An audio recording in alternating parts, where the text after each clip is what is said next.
The Johnsky is a YouTube channel run by and run for people over the age of 13. People under the age of 13 should click off of this video right now, or watch with a parent or guardian. Viewer discretion is advised.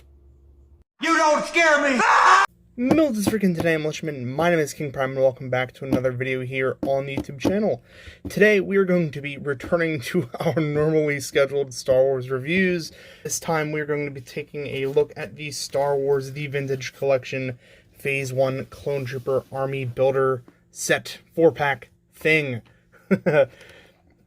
Essentially what this is, it's the recent thing that Hasbro has been doing where they just give us a box full of army builder troops, usually one commander and then 3 regular standard infantry guys.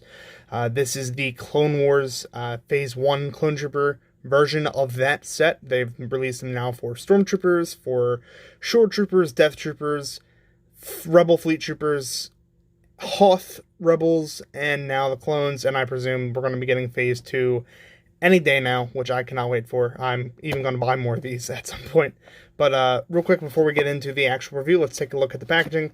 So up front here, we have some very nice, simple art here with our clone lieutenant done up in that nice, early, not like pre-501st blue, as well as a bunch of just regular white Stormtroopers. Down here, you have Phase 1 Clone Trooper, warning, choking hazards, you know, Hasbro trades.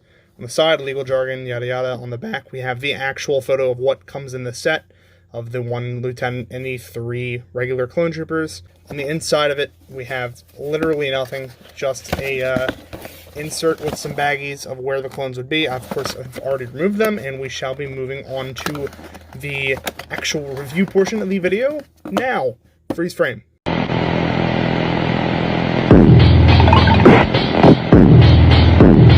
Freeze frame unfreeze, here are the clones that are included in this set. First, let's take a look at the clone lieutenant before we take a look at anything else.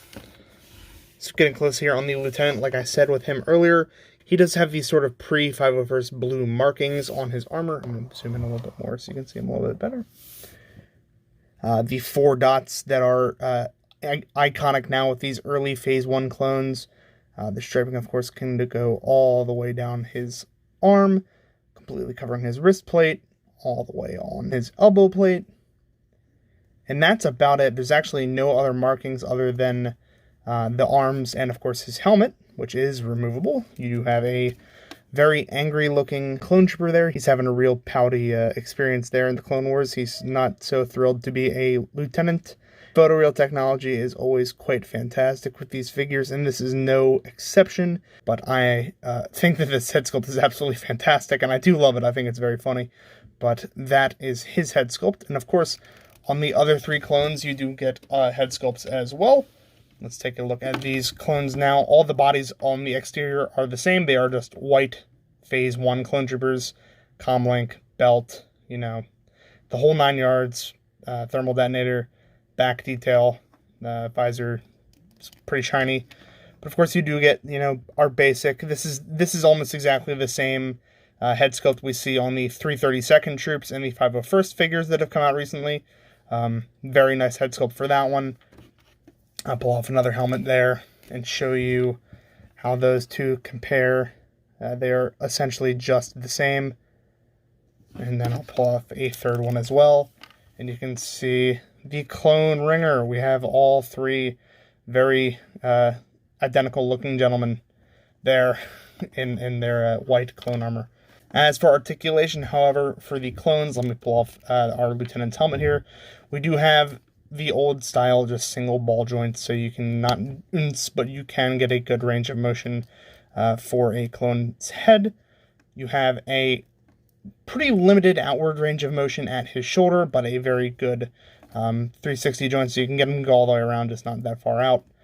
You do have a nice bend at the elbow and a swivel there as well as up and down joint at the left wrist and an in and out at the right. So you have the variations of both wrist joints on these figures, and this goes for all the clones, of course, not just the lieutenant. He does have a nice ab joint, so you can get some reps in, clone working out.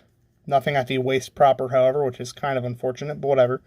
The not even new updated hips, which I find very interesting. I'm a bit surprised by that. I don't know why exactly they didn't put in the new styled hips, but they do have the old hinge styles, which you just, rotate at the hip and then up, rotate at the knee, and then rotate that down. So you can get a sitting stance like that, but not actually a ball joint, unfortunately.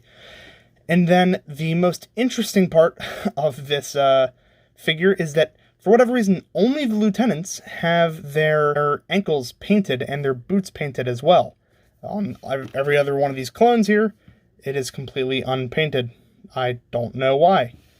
It's not a fluke, because I have another set of these, and the lieutenant is also painted in that one, so whatever. I explained a little bit in my other clone reviews why I like this better, and why I'm a little pissed that they don't do it more, but I digress. It's not that big of a deal. You essentially have a hinge joint here, and that is it. There's no ankle pivot, nothing like that, nothing fancy.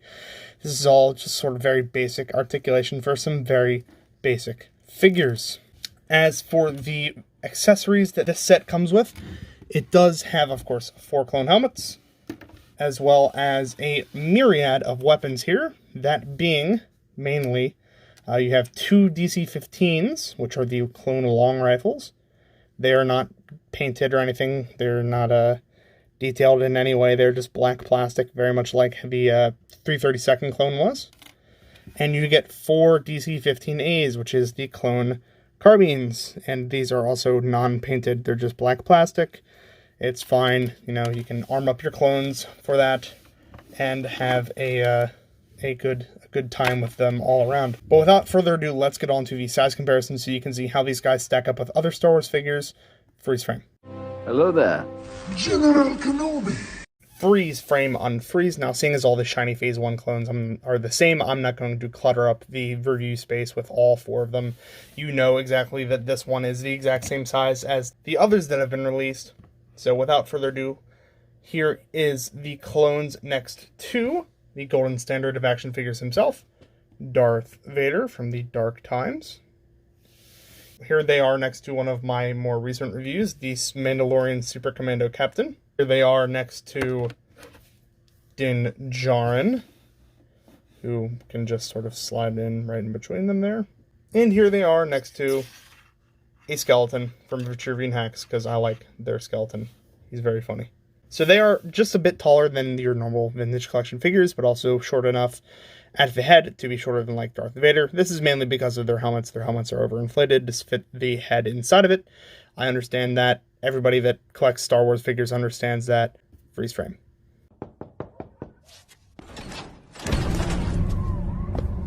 So we finally... I don't care who the IRS sends. I am not paying tax. Freeze frame unfreeze. So overall, this set, if you've seen any of my recent clone reviews, you'll know that I like the Vintage Collection 45 mold, which is this mold that you see for these clones. I like that mold the best out of all the clone molds that have been released. However, I do think that it could be improved upon, like, majorly with a few just little tweaked added pieces of articulation, like at the hips and at the shoulders, and then even with the feet, so we can get some coherent paint between the lieutenant and his troopers. There's just a little bit that could be added to in order to make this set truly great. Right now, it's just sort of decent. Everybody needs a lot of clones in their collection. It's a universal constant across whatever platform you collect Star Wars on, whether that be Lego, whether that be Vintage Collection, whether that be Black Series. You're always going to want a clone army. And Vintage Collection is no different. I'm happy that this set exists. Truly, I do like that Star Wars has been doing these army builder sets. They're absolutely fantastic, and I will buy more of them, I guarantee you that. But I just think that with the amount that we're paying for this, because this was like $42 for all 4 of these guys, I think there could just be a little bit more done to make this like a truly fantastic set. Anyway, my friends, if you like Star Wars The Clone Wars, if you like the clones, if you like the Vintage Collection, any of that stuff, make sure you share this video around with your friends. Make sure you share it with your Facebook groups, all that good stuff. If you like the content, make sure you like, comment, and subscribe down below. It really helps me keep making these videos. That's going to be it for today's video, my friends. Thank you so much for watching, and as always, peace.